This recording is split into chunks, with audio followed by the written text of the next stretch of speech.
नमस्कार मित्रों, मैं आपका धर्मयुद्ध अपराधी एक धर्मयुद्ध अपराधी। आज हम चर्चा करेंगे बाइबल पर और इस चर्चा में प्रश्नों के जवाब देने के लिए हमने आमंत्रित किया है एक काल्पनिक पादरी जी को, जो कि हमारे सवालों के जवाब देंगे। तो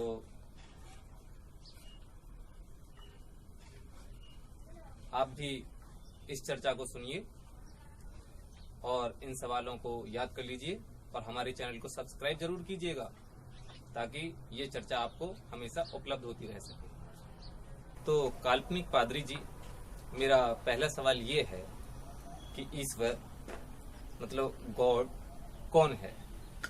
जीसस है। क्या जीसस मैरी का बेटा है? हाँ है। तो फिर मैरी को किसने बनाया? ईश्वर ने बनाया। ओके, तो फिर ईश्वर कौन है? जीसस है। क्या जीसस का जन्म हुआ था? हाँ हुआ था। तो जीसस के पिता कौन है? जीसस के पिता ईश्वर हैं, क्योंकि जीसस ईश्वर का इकलौता पुत्र है। तो फिर ईश्वर कौन है? जीसस है। क्या जीसस सूली पर मरे थे? हाँ, वो सूली पर मरे थे। तो जीसस को पुनर्जीवित किसने किया? ईश्वर ने किया। क्या जीसस दूत यानी कि संदेशवाहक थे? हाँ थे। तो उनको पृथ्वी पर किसने भेजा था? ईश्वर ने भेजा था। अच्छा, तो फिर ईश्वर कौन है? जीसस है। क्या जीसस ने धरती पर किसी की पूजा की थी? हाँ की थी। किसकी पूजा की थी? ईश्वर की पूजा की थी।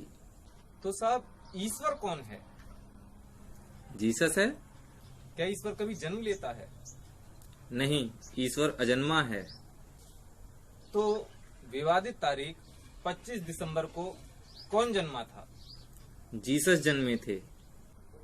क्या जीसस ही ईश्वर हैं? हाँ, जीसस ही ईश्वर हैं। नहीं, मैं कुछ समझ नहीं पा रहा हूँ। आप मुझे बताइए कि ईश्वर कहाँ है? ईश्वर स्वर्ग में है। स्वर्ग में कितने ईश्वर हैं? वहाँ सिर्फ एक ही ईश्वर है। और जीसस कहाँ है? वो अपने पिता ईश्वर की दाईं तरफ विराजमान है। अच्छा, तो स्वर्ग में कितने ईश्वर हैं? स्वर्ग में केवल एक ही ईश्वर है। तो वहाँ पर कितनी कुर्सियाँ हैं? वहाँ सिर्फ एक कुर्सी है।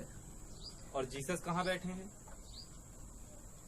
जीसस ईश्वर के पास उनकी दाईं तरफ बैठे हैं।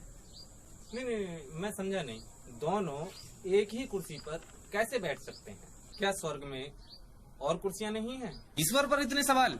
तुम्हें शैतान ने, जो एक सर्प है और जो एक अजगर है, जिसे दियाबल भी कहते हैं, जो बाइबल के प्रकाशित पर्व 12 के आयत 1, 2, 3, 4 के अनुसार आकाश के तारों के 1/3 को भी अपनी पूंछ से खींचकर पृथ्वी पर डाल देता है, उस शैतान ने तुम्हें गुमराह कर रखा है।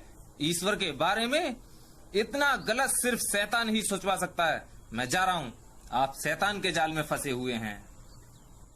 इतना बड़ा अजगर, इतना बड़ा सांप जो पूंछ में तारों को लपेटकर आसमान से जमीन पे गिरा सकता हो, फिर तो उसको मारने के लिए हमें वही वाली छड़ी चाहिए होगी जो इस्लाम के आखिरी नबी मोहम्मद साहब के पास थी, जिस छड़ी से उन्होंने चांद के 2 टुकड़े कर दिए थे। भाई, अजगर भी तो बहुत बड़ा है, तो छड़ी भी तो बड़ी ही चाहिए। ये छोटी मोटी छड़ी नहीं चलेगी, तो बड़ी वाली ही छड़ी चाहिए ना बड़े अजगर को मारने के लिए। तो अभी भी उस छड़ी पर शोध जारी है कि आखिरकार वो छड़ी कहाँ है और किस नामाकुल ने छुपा दी है, जो आज तक मिल ही नहीं पा रही है। खैर, कोई बात नहीं, आप इस चैनल को सब्सक्राइब कर लीजिए और इस वीडियो को अधिक से अधिक शेयर भी कीजिए। बाद बाकी हम ही क्या, नासा के वैज्ञानिक भी उस छड़ी की खोज में लगे हुए हैं। मिलते ही आपको सूचना दे दी जाएगी। तब तक के लिए नमस्कार।